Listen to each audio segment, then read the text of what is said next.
Olá, hoje nós vamos explicar a letra da música Ronda de Paulo Vanzolini, que não é uma letra difícil, mas esse vídeo será meio que uma preparação para o próximo vídeo, que é a música Sampa de Caetano Veloso, essa sim, mais complexa. Então, comecemos com Paulo Vanzolini nesse vídeo, para depois encerrar com Caetano Veloso no próximo.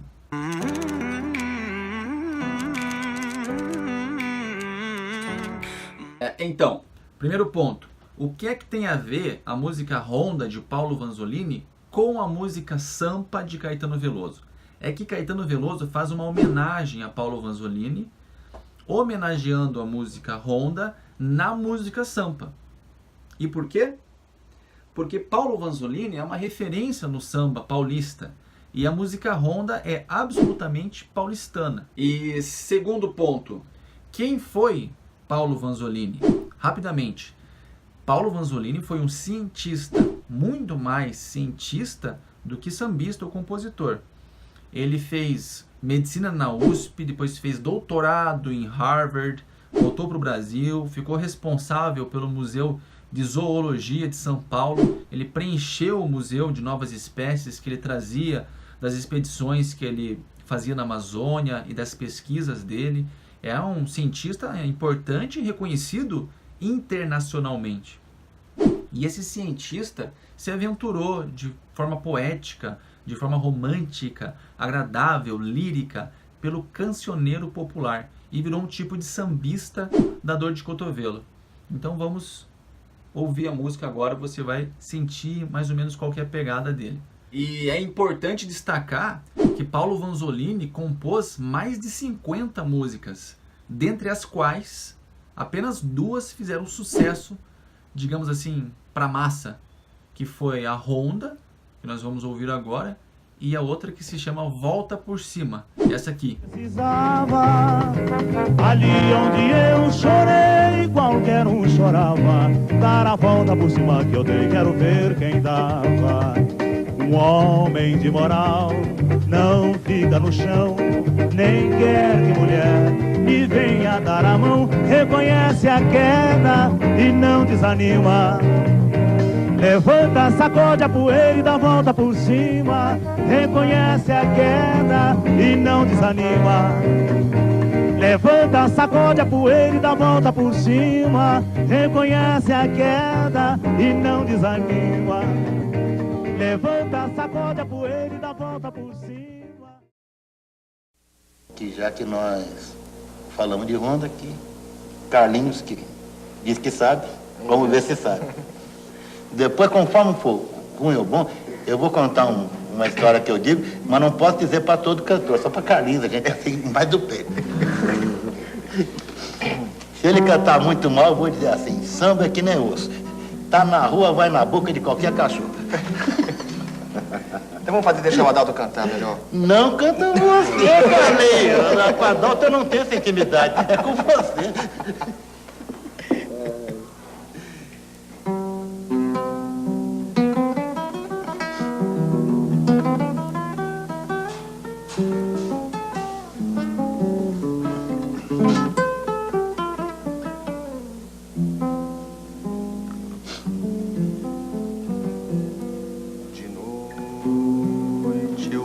Cidade a te procurar, sem encontrar, no meio de olhares espio, em todos os bares você não está. No final da década de 40, Paulo Vanzolini estava servindo quartel, estava no exército, e estava fazendo patrulha, ronda, numa região de prostituição de São Paulo, ali na Rua Vitória, Rua Aurora, ou conhecido como Baixo Meretrício, e ele observou uma mulher que ficava espiando o interior dos bares, como se estivesse procurando alguém.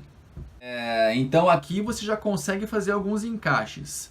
Ronda é o que Paulo Vanzolini fazia na época do quartel, nessa região de prostituição de São Paulo. Ronda é o nome que ele dá à música.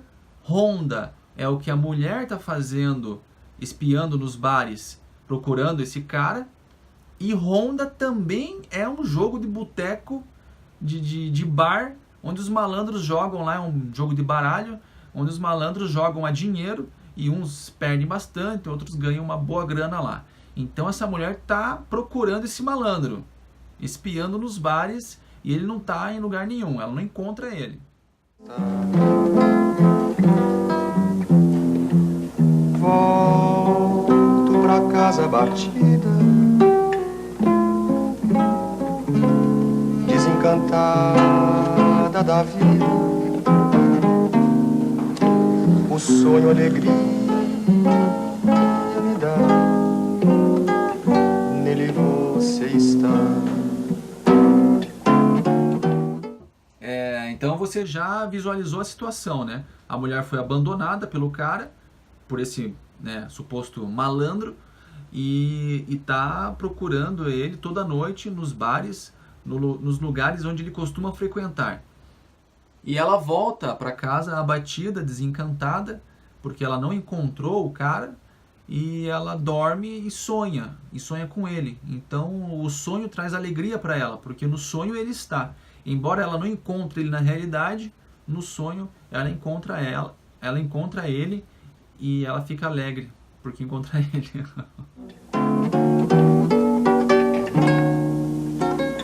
Ah, se eu tivesse quem bem me quisesse, esse alguém me diria: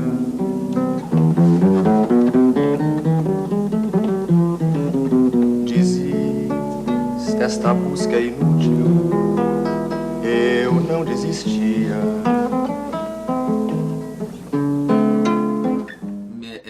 Mesmo se tivesse alguém que quisesse bem a ela e sugerisse que ela parasse com essa busca, ela não desistiria, porque ela está determinada a continuar procurando esse cara.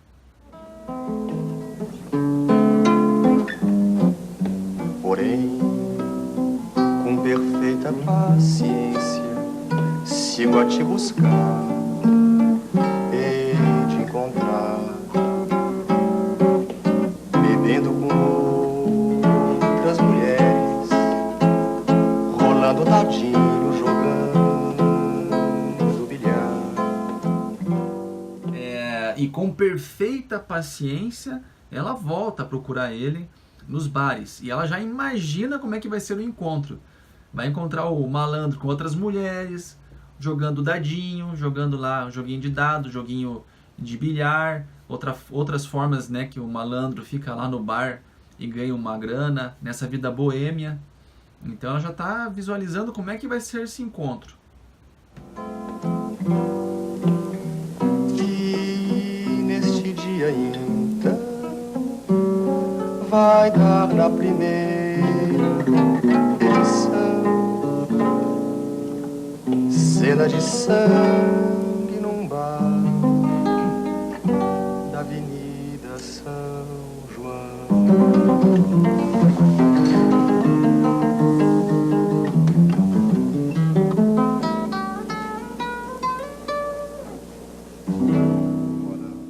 Pois é, o que aconteceu é que esse encontro vai acabar com alguém morrendo. Você imagina que o malandro vai morrer, né? Mas não se sabe, alguém vai morrer.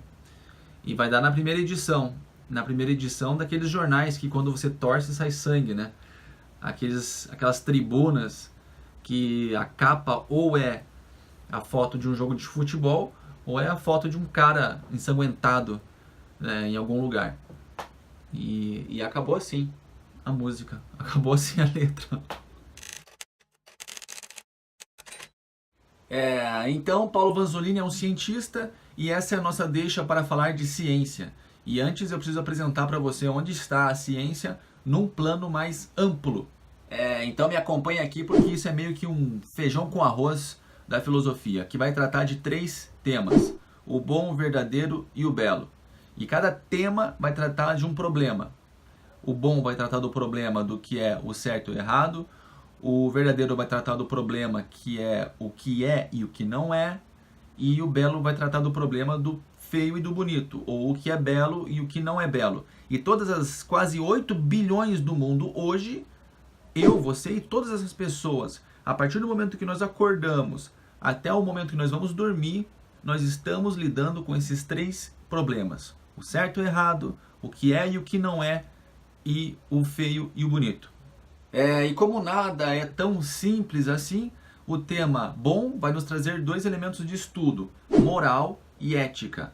O tema verdadeiro vai nos trazer 3 elementos de estudo, que é a ontologia, a gnosiologia ou epistemologia e a lógica. E o tema belo vai nos trazer um elemento de estudo, que é a estética.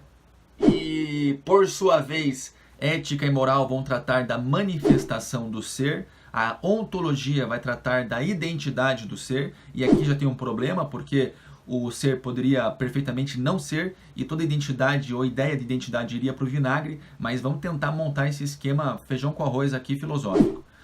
A gnosiologia vai tratar do conhecimento do ser, o que é conhecível, o que eu posso conhecer, quais são os limites do conhecimento, conhecida também por epistemologia. A lógica vai tratar da coerência do ser e a estética vai tratar da aparência do ser. E o conhecimento também tem suas divisões. São 6. Podem ser mais, mas digamos que essas 6 são as mais utilizadas na pedagogia atual. E então tem o conhecimento mítico, baseado na autoridade do narrador, o conhecimento do senso comum, baseado na rotina, nas experiências vividas no dia a dia que atravessam as gerações, o conhecimento religioso, baseado no convencimento, na crença, no mistério, na doutrinação, o conhecimento filosófico, baseado no conceito, o conhecimento artístico, baseado nas expressões humanas, e o conhecimento científico, baseado no método. Então chegamos no método científico. E desde quando, pelo que se tem registro, a ciência produz conhecimento por meio do método? Então vamos pôr uma linha do tempo aqui. E esse cara que eu vou apresentar para vocês se chama Descartes. E o que você precisa saber? É que a ciência era uma coisa antes de Descartes e a ciência passou a ser outra coisa depois de Descartes. E Descartes viveu um grande drama. Veja, Descartes tem que ser colocado no tempo dele. E qual era o tempo dele?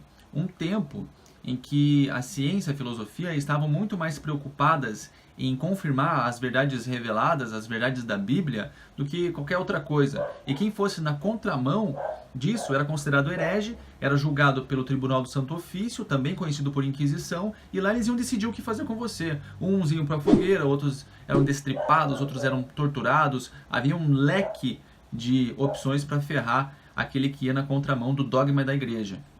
Só que apareceu uma figura importante aí, que se chama Galileu Galilei, contemporâneo de Descartes. Ele inventou um tubinho com umas lentes dentro que aproximava os objetos observados. E ele constatou que havia alguns erros, principalmente em Aristóteles, que era uma filosofia e uma física consagradíssima naquele tempo. E ele, o cara está errado, ele errou. Ele errou. Por quê? Porque o universo não é finito, os corpos não são eternos, as estrelas explodem, a Terra é que gira em torno do Sol e não ao contrário. E aí ele teve graves problemas com isso. E Galileu Galilei até teve um certo jogo de cintura ali, ele meio que assumiu que poderia estar falando bobagem, e a igreja, o Tribunal do Santo Ofício, a Inquisição, até concedeu uma pena menor para ele, prisão perpétua, prisão domiciliar perpétua ao invés de execução. E os livros dele, os escritos dele, foram incluídos no Index, que era uma coleção de livros proibidos pela igreja. E esse é o grande drama do Descartes. Ele deve ter pensado assim: tudo que eu estudei até agora está equivocado. Aristóteles errou. O universo não é finito, os corpos não são eternos. Ptolomeu errou. A Terra não está fixa no centro do universo e o Sol e os outros planetas girando em torno dela. O fato é que a Terra está girando junto com outros planetas em torno do Sol, que é a teoria heliocêntrica. Então eu desconfio de todo o conhecimento até agora, eu desconfio de tudo, desconfio do meu corpo, eu desconfio dos meus sentidos, Eu desconfio de tudo. Então, daí ficou, duvido disso, duvido daquilo outro. Opa, tenho uma certeza, a de que eu duvido. Eu duvido. O que sou eu? Alguém que duvida. Então, aqui ele faz essa constatação, penso, logo existo, e tenta criar um procedimento, um método, para produzir um conhecimento de forma segura. Como que eu vou produzir o conhecimento de forma segura? Essa é a questão aqui que ele coloca. Então você já percebeu aqui que antes o homem, como criatura, contemplava a obra perfeita do Criador passivamente. Agora, o homem, ele mesmo, vai criar nexos de causalidade entre fenômenos e ele mesmo vai produzir o conhecimento utilizando um método. E um exemplo, um cientista na praia, ele quer criar um nexo de causalidade entre dois fenômenos, o fenômeno água e o fenômeno fogo. Vai juntar os dois e ver o que acontece. Aí ele mede a temperatura. A água muda de estado, do estado líquido para o gasoso, a 100 graus centígrados. Aí ele produziu um conhecimento científico. Ele fez um método lá, fez a experiência, observou, interpretou, concluiu. A água muda de estado, se submetida a uma temperatura de 100 graus centígrados, ponto. Aí um outro cientista lá no Chile, na montanha, faz a mesma experiência e a água ferve, ela muda de estado a 90 graus centígrados. Aí os dois batem esses dois conhecimentos que foram produzidos. Opa, não tá certo. Qual é o problema? Foi feita a mesma coisa? Não consideramos uma variável. Qual variável? A pressão atmosférica. Porque na praia a pressão atmosférica é maior, a água resiste mais para mudar de estado. Na montanha a pressão atmosférica é menor, e então a água tem menos resistência para mudar do estado líquido para o gasoso. Então, e qual a diferença? Qual foi o problema aqui? Foi uma variável no método utilizado. Então, quando você vai questionar um conhecimento científico, você tem que questionar o método que foi utilizado para produzir aquele conhecimento científico. Então, veja, nem a ciência é um conhecimento 100% seguro, não é 100% absoluto, porque é muito difícil você ter certeza que considerou todas as variáveis no método utilizado para produzir aquele conhecimento. Então, você produz o conhecimento científico, é um conhecimento parcialmente seguro, mas não é absoluto. Ele deixa brechas, ele pode ter várias brechas. Por isso que o critério da cientificidade é a falseabilidade. A ciência produz conhecimento importante, conhecimento parcialmente seguro, mas não 100% seguro. Não há uma certeza absoluta no conhecimento científico. Ok? Esse é o vídeo de hoje. Muito obrigado, tchau.